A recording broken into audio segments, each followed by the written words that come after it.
नमस्ते, आदाब, सत श्री अकाल।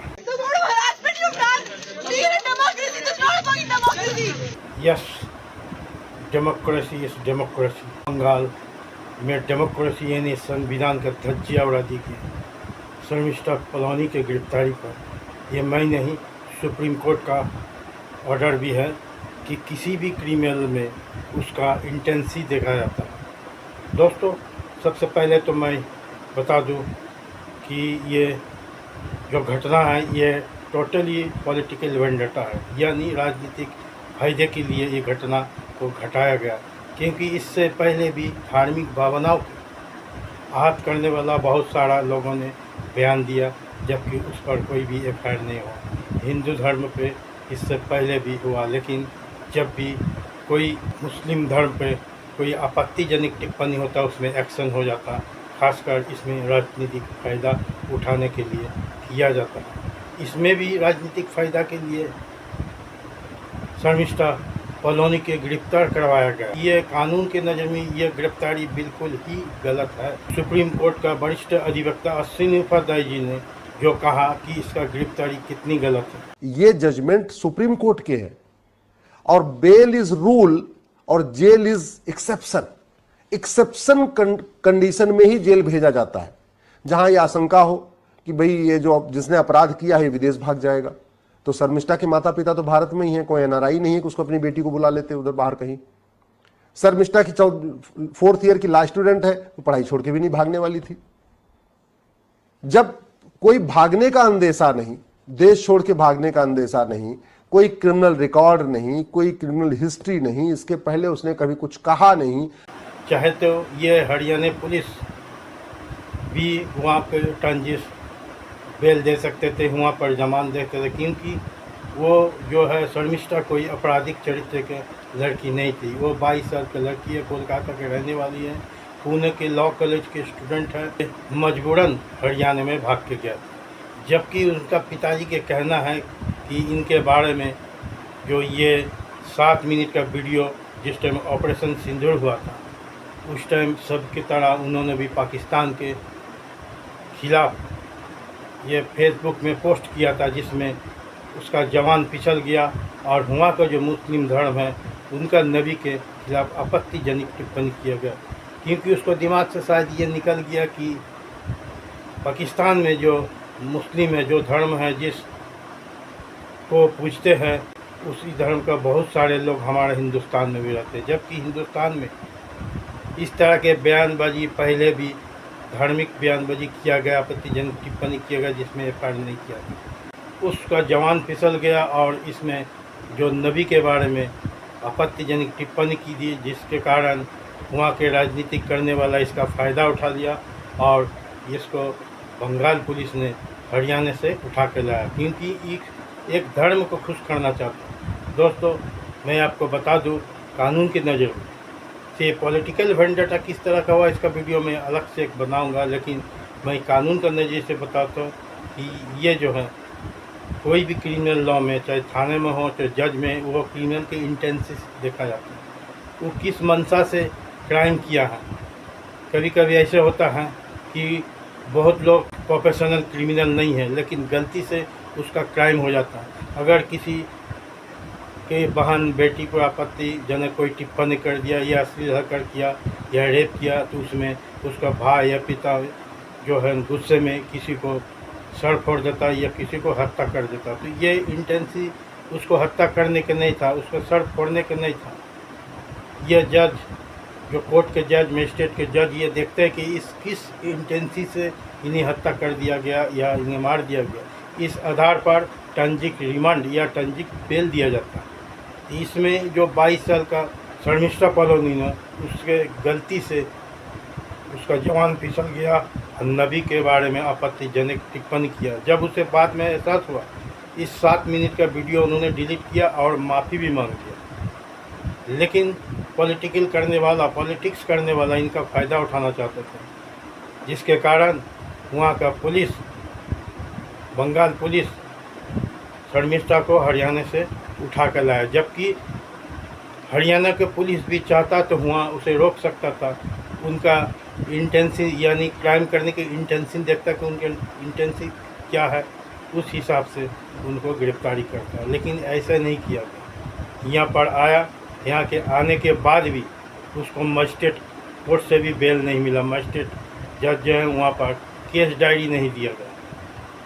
फिर उसको हाई कोर्ट में बेल के लिए गया तो हाई कोर्ट भी उसे ये बोल के बेल रिजेक्ट कर दिया कि ये कोई आसमान नहीं टूट जाएगा। जबकि बॉम्बे हाई कोर्ट का एक मुस्लिम समुदाय के लड़की ने आपत्तिजनक टिप्पणी किया था हिंदू धर्म के बारे में, तो उससे उसको ये बोल के वहाँ का कोर्ट का जज बेल को स्वीकार कर दिया कि किसी की लड़की का ज़िंदगी बर्बाद करने का हक नहीं, कहा कि इसको अगर जेल भेजा तो बदनामी होगा, इसका ज़िंदगी बर्बाद होगा। जबकि इसी कोलकाता हाई कोर्ट के जज ने, फर्स्ट बेंच ने उसका कहा था कि 2 दिन का जेल रहने से कोई नुकसान नहीं हो जाएगा। नुकसान तो बहुत हो।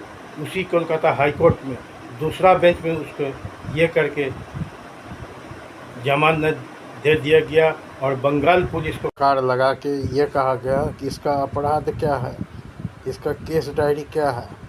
इससे पहले भी तो धार्मिक भावना को आहत बहुतों ने पहुंचा और कितना क्यों गिरफ्तार किया गया अभी तक। ने जानबूझकर केस डायरी को देने में विलंब किया ताकि शर्मिष्ठा को ज़्यादा दिन तक जेल में रखा जा सके, वरना पहला हियरिंग में ही हाई कोर्ट से शर्मिष्ठा को बेल मिल जाता।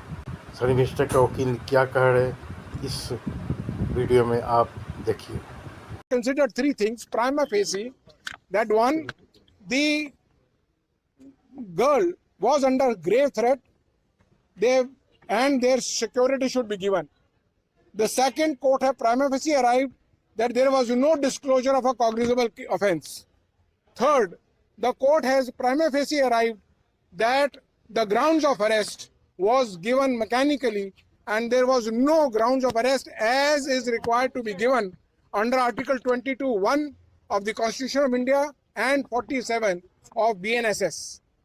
So therefore, the court has allowed interim bail and all issues have been left open to be decided later on. Actually, it is our case that I am wronged the way my sexually explicit videos and all have been made up by different perpetrators of hate, and no action has been taken on those grave, and they are far more grievous in punishment and grievous in nature. But Kolkata police have not taken any action. It's an action of high-handedness by Kolkata police, perhaps on instructions. उनका इंटेंसी किसी को धार्मिक भावना को ठेस पहुंचाना नहीं था। उसका क्रिमिनल रिकॉर्ड भी कुछ नहीं है, उसका बैकग्राउंड भी कोई क्राइम रिकॉर्ड उनका नहीं है, कोई क्रिमिनल एक्टिविटी उन्होंने अब तक नहीं किया, क्योंकि वो एक स्टूडेंट है, लॉ के स्टूडेंट है। वो अच्छी तरह हरियाणा का मजिस्ट्रेट कोर्ट भी उनको बेल दे सकता था, क्योंकि अपराध का इंटेंसी देखकर जज जो होते हैं अपराध का इंटेंसी देख के ट्रांजिट रिमांड देते हैं या ट्रांजिट बेल देते हैं। यही प्रावधान है कानून का। शर्मिष्ठा के पिताजी ने हुआ पुलिस को इन्फॉर्म किया, थाना में इन्फॉर्म किया कि मेरा पुत्री को धमकी दिया जा रहा है, उन्हें हत्या किया जा सकता है। ये आम उनका पिता के मुंह से सुन। हम लाल बाज़ार में पुलिस स्टेशन में थे, हमको रिसीव किया गया, पूरा टाइम हमारे साथ स्पेंड किया गया। वहाँ पे जो इंस्पेक्टर है, सीनियर इंस्पेक्टर है, बेटी को अच्छी तरह समझाया सर, मतलब क्या गड़बड़ हुआ, वो जो अनकंडीशनल अपॉलॉजी लिखवाना था वो करवाया, फिर दोबारा हमको बुला के फिर रजिस्टर करवाया, फिर तीसरा दिन भी बुला के हमको। फिर भी जो है इन तथ्यों को छुपा के कि शर्मिष्ठा ने कोलकाता से भाग गया, कह कि वो हरियाणा से उसको गिरफ्तार किया और हरियाणा पुलिस भी उनको बंगाल पुलिस का रिमांड में दे दी। इससे पहले भी आप नुपुर शर्मा के बारे में जानते हैं। नुपुर शर्मा भी इस तरह का बताया था, जिसके कारण पूरा विश्व में इसके खिलाफ धर्म ने आवाज़ उठाया, जिसके कारण नुपुर शर्मा आज गैरेज हो चुका है। अगर उन्होंने कोई आपत्तिजनक टिप्पणी किया है उस पर भी वो डिलीट कर दिया, उस पर भी वो माफ़ी मांग दिया। वो कह रहा कि हमसे गलती हो गई, गलती से फिसल गया, क्योंकि एक 22 साल के बच्ची है, उनसे गलती हो गया, माफ़ी मांग लिया, पोस्ट डिलीट कर दी। लेकिन उससे भी जो समझदार मैच्योर्ड, वो लोग भी हिंदू के भावनाओं को आहत पहुँचा, हिंदू देव देवताओं के बारे में बहुत कुछ कहा, लेकिन उस पर कुछ भी एक्शन नहीं हुआ, ना जेल। तो दोस्तों, ये कानून भी कहता है किसी भी क्रिमिनल को, किसी भी क्राइम को, उसको क्राइम करने की इंटेंसिटी से देखा जाता है, किस भावना से वो क्राइम किया वो जानबूझ के क्राइम किया या गलती से हो गया। इस पर भी जज उसे टंजिस रिमांड या टंजिस बेल देता है, यानी क्रिमिनल का या क्राइम का पोजीशन देके टंजिस बेल या टंजिस रिमांड देते हैं। ये सुप्रीम कोर्ट का भी आदेश है। आप एक बार फिर से सुप्रीम कोर्ट का अधिवक्ता, वरिष्ठ अधिवक्ता श्री उपाध्याय से सुन लीजिए। क्या बंगाल पुलिस का शर्मिष्ठा पनोली के खिलाफ एफआईआर दर्ज करना ठीक था? और यदि एफआईआर दर्ज करना ठीक था तो क्या शर्मिष्ठा पनोली को गिरफ्तार करना जरूरी था? और अगर बंगाल की पुलिस हरियाणा तक पहुंच गई, गुड़गांव तक, तो क्या जज साहब का ट्रांजिट रिमांड देना ठीक था? और अगर हरियाणा के जज ने, गुड़गांव के जज ने ट्रांजिट रिमांड दे भी दिया, तो क्या कलकत्ता के जज का 24 दिन के लिए जुडिशियल कस्टडी में भेजना ठीक था? मैं इसलिए कह रहा हूं क्योंकि क्रिमिनल लॉ में एक फिलॉसफी डॉक्ट्रिन यूज होती है, उसको कहते हैं मेंसरिया। यानी एफआईआर दर्ज करने के पहले भी देखना जरूरी है कि एक्शन क्या है और इंटेंशन क्या है। जज को भी सबसे पहले यह देखना है एक्शन क्या है और इंटेंशन क्या है, उसके बाद ही तय करना है कि ट्रांजिट बेल देनी है या ट्रांजिट रिमांड देनी है। गुड़गांव के जज साहब चाहते तो शर्मिष्ठा के अंदर तुम जाके कलकत्ता में अपने आप को सरेंडर करो, जज वहां कोर्ट में जाके सरेंडर करो, पुलिस के सामने नहीं, या पुलिस के सामने भी चली जाओ। पहली बात तो ये जो एफआईआर हुई है एक वीडियो के आधार पे हुई है। वो वीडियो कोई 1 मिनट 2 मिनट का नहीं, बड़ा वीडियो है, 6-7 मिनट का वीडियो है। वो 6-7 मिनट के वीडियो में 30 सेकंड के लिए जबान फिसली है, बिल्कुल फिसली है। और जब 30 सेकंड के लिए जबान फिसली तो उसके लिए शर्मिष्ठा ने माफी मांग लिया, वीडियो को डिलीट भी कर दिया। लेकिन पहले, सबसे पहले यह देखना पड़ेगा इसमें इंटेंशन क्या था। क्या शर्मिष्ठा ने किसी की धार्मिक भावना आहत करने के लिए वीडियो बनाया था? क्या शर्मिष्ठा ने जानबूझ के भारत में अशांति फैलाने के लिए वीडियो बनाया था? अरे ये वीडियो तो तब बना था जब पाकिस्तान के आतंकवादियों ने हमारी 26 बहन बेटियों का सिंदूर उजाड़ दिया। उसके बाद भारत की सरकार ने ऑपरेशन सिंदूर शुरू किया। जब ऑपरेशन सिंदूर शुरू हुआ तो पाकिस्तान के सभी नेता, अभिनेता, लेखक, बुद्धिजीवी, पत्रकार, कलमकार, youtuber, influencer, cricketer, actor, hero, heroine, star, superstar, सारे पाकिस्तान के पक्ष में बोल रहे थे। लेकिन भारत में बहुत सारे नेता, अभिनेता, लेखक, बुद्धिजीवी, पत्रकार, कलमकार, यूट्यूबर और खासतौर पे बॉलीवुड के लोग या तो शांत बैठे हुए थे और कुछ तो विरोध भी कर रहे थे। सब लोग अपनी अपनी भावना व्यक्त कर रहे थे। मैंने भी अपनी भावना व्यक्त किया था। मैंने भी इस सदी के महानायक को जगाने की कोशिश किया था कि आप भी कुछ बोलिए, क्योंकि वो भी शांत बैठे हुए थे। शर्मिष्ठा ने बॉलीवुड को लेके एक वीडियो बनाया और उसने हमारे क्रिकेटरों के बारे में कुछ कहा, बॉलीवुड के लोगों के बारे में कुछ कहा। उसने ये कहा कि भाई पाकिस्तान के अगर हीरो हीरोइन पाकिस्तान के पक्ष में बोल रहे, पाकिस्तान के स्टार सुपरस्टार पाकिस्तान के पक्ष में बोल रहे हैं, तो भारत के स्टार सुपरस्टार भारत के पक्ष में क्यों नहीं बोल रहे? ये आमिर खान, सलमान खान, सुहेल खान और जितने और भी हैं, ये अक्षय कुमार और अमिताभ बच्चन, ये शांत क्यों बैठे हुए? ये पूरी बात कहते कहते उसे, बड़ा वीडियो था, उसमें उसने 10-20 सेकंड के लिए उसकी जबान फिसल गई। तो सवाल ये था इंटेंशन क्या था? एफआईआर दर्ज करने के पहले भी इंटेंशन देखना चाहिए, गिरफ्तार करने के पहले भी इंटेंशन देखना चाहिए, जमानत देनी है कि नहीं देनी है इसके पहले भी जज को इंटेंशन देखना चाहिए। मुझे लगता है न एफआईआर दर्ज करने के पहले शर्मिष्ठा पनोली का इंटेंशन देखा गया, न उसको गिरफ्तारी के पहले उसका इंटेंशन देखा गया, और न गुड़गांव के जज ने शर्मिष्ठा पनोली का इंटेंशन देखा, और न कलकत्ता के जज ने शर्मिष्ठा पनोली का इंटेंशन देखा। जबकि सुप्रीम कोर्ट के सैकड़ों जजमेंट है कि क्रिमिनल लॉ में सबसे पहले आपको मेंसरिया देखना है, इंटेंशन देखना है कि किस इंटेंशन के साथ वो कार्य किया गया। जमानत देना है कि नहीं देना, उसके पहले बैकग्राउंड भी देखा जाता है। तो सवाल यह है, क्या शर्मिष्ठा मुखर्जी किसी बहुत बड़े अपराधी संगठन से जुड़ी हुई थी, किसी बहुत बड़े गैंग से जुड़ी थी, किसी एक्सटॉर्शन ऐसे करने वाले संगठन से जुड़ी थी? क्या वो सीरियल ऑफेंडर थी? क्या उसके माता पिता अपराधी थे? नहीं, न माता पिता अपराधी, न शर्मिष्ठा खुद अपराधी, न उसका कोई परिवार में कोई अपराध का रिकॉर्ड, उसके घर में इसके पहले कभी कुछ किसी ने किया नहीं।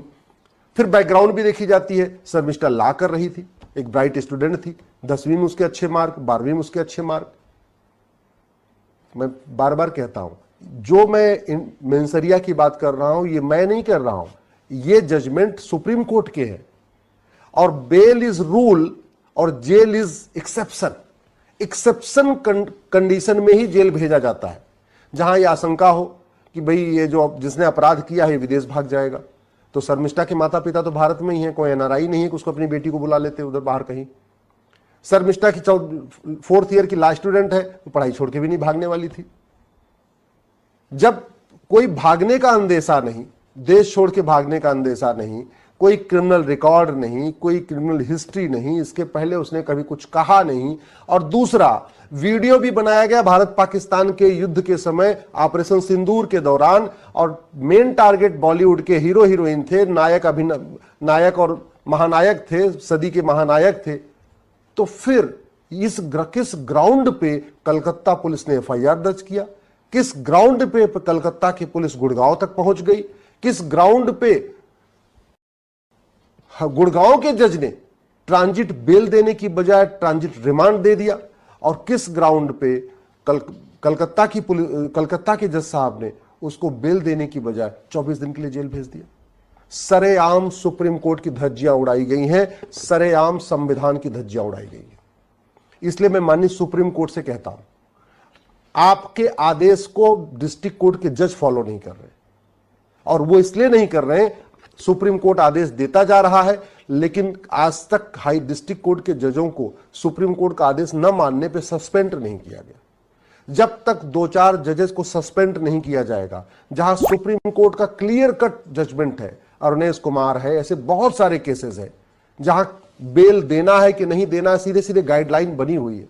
अगर उन गाइडलाइन का उपयोग डिस्ट्रिक्ट कोर्ट के जज नहीं फॉलो नहीं कर रहे, तो इसका मतलब डिस्ट्रिक्ट कोर्ट के जज वो या तो इनकम्पिटेंट है, और या तो जानबूझ के सुप्रीम कोर्ट को ठेंगा दिखा रहे हैं, सुप्रीम कोर्ट को कह रहे हैं कि आप कुछ भी फैसला करिए, हम नहीं मानेंगे। इसका समाधान निकालना पड़ेगा। आखिर आईएएस गलती करता है तो चीफ सेक्रेटरी उसको सस्पेंड करता है, जिले का कलेक्टर गलती करता है तो शासन उसको सस्पेंड कर देता है, जिले का कप्तान गलती करता है शासन सस्पेंड कर देता है, थानेदार गलती करता है उस जिले का कप्तान उसको सस्पेंड कर देता है, कोई तहसीलदार एसडीएम कुछ गलती करता है उस कमिश्नर उसको सस्पेंड करता है। तो जब डिस्ट्रिक्ट कोर्ट के जज, चाहे वो एडीजे है या डीजे है, मजिस्ट्रेट है या मेट्रोपोलिटन मजिस्ट्रेट है, अगर वो गलती कर रहे, अगर उनको सुप्रीम कोर्ट का जजमेंट का इंटरप्रिटेशन करना भी नहीं आता, अगर उनको सुप्रीम कोर्ट का क्या क्या जजमेंट है उनको पता ही नहीं है, ऐसे लोगों को जज बना के रखने की जरूरत क्या है? ऐसे लोगों को जजशिप में कंटिन्यू रखने की क्या जरूरत है? मेरा मानना है सुप्रीम कोर्ट को इस पर गंभीरता के साथ विचार करना पड़ेगा, और फ्रीडम ऑफ स्पीच और हेट स्पीच के बीच में डिफरेंस करना पड़ेगा। सच्चाई यह है कि भारत में आज की डेट में सच बोलना हेट स्पीच हो चुका है, और झूठ बोलना फ्रीडम ऑफ स्पीच हो चुका है। और अब समय आ चुका है हेट स्पीच को डिफाइन किया जाए। मैं सरकार से मांग करता हूं, हेट स्पीच के ऊपर लॉ कमीशन ने 2017 में अपनी रिपोर्ट दिया था। जस्टिस बीएस चौहान जब लॉ कमीशन के चेयरमैन थे तब उन्होंने रिपोर्ट बना दिया था, और वो रिपोर्ट का नंबर था रिपोर्ट नंबर 267। हेट स्पीच के ऊपर लॉ कमीशन की रिपोर्ट है, 2017 की रिपोर्ट है, 2025 आ चुका है, 8 साल बीत चुके हैं, आज तक वो रिपोर्ट लागू नहीं हुई है। सरकार उसको लागू करे और इस बीएनएस में एक चैप्टर डाले, offence relating to hate speech को डिफाइन करे। अब समय आ गया है कि इस 1861 के पुलिस एक्ट को बदला जाए, भारत में एक यूनिफॉर्म पुलिस कोड लागू किया जाए। जब तक one nation one police code नहीं होगा, पुलिस चार्टर नहीं होगा, पुलिस की अकाउंटेबिलिटी नहीं होगी तय होगी, पुलिस की रिस्पॉन्सिबिलिटी तय नहीं होगी, तब तक पुलिस सत्ता के गुलाम बनी रहेगी। और जब सत्ता की गुलाम बनी रहेगी तो ऐसे ही कलकत्ता से चल के हरियाणा में आके गिरफ्तारी होती रहेगी, पंजाब से चल के दिल्ली में गिरफ्तारी होती रहेगी, तमिलनाडु से चल के अजीत भारती को सीधे गिरफ्तार करने नोएडा आ जाएंगे। ये चलता रहेगा। इसलिए जरूरत है कि यूनिफॉर्म पुलिस कोड हो, यूनिफॉर्म जुडिशियल कोड हो, यूनिफॉर्म एडमिनिस्ट्रेटिव कोड हो, सिटीजन चार्टर लागू हो, जस्टिस विद इन ईयर लागू हो, और जो आदमी गलत एफआईआर करे और कराए उसको भी सजा मिले। जो गलत गिरफ्तारी करने आए उन पुलिस वालों को भी सजा मिले, और जो जज जानबूझ के सुप्रीम कोर्ट के जजमेंट को दरकिनार करके गलत फैसला दे, जहां बेल देना है वहां उसको जेल में भेज दें, ऐसे जजों के खिलाफ भी कार्रवाई होनी चाहिए। इसलिए मैं सरकार से निवेदन करता हूं, जुडिशियल रिफॉर्म के बारे में गंभीरता के साथ सोचें, पुलिस रिफॉर्म के बारे में गंभीरता के साथ सोचें, एडमिनिस्ट्रेटिव रिफॉर्म के बारे में गंभीरता के साथ सोचें, और भारत में सभी लोगों की अकाउंटेबिलिटी, रोल्स, रिस्पॉन्सिबिलिटी तय करें और जस्टिस विद इन लागू करें।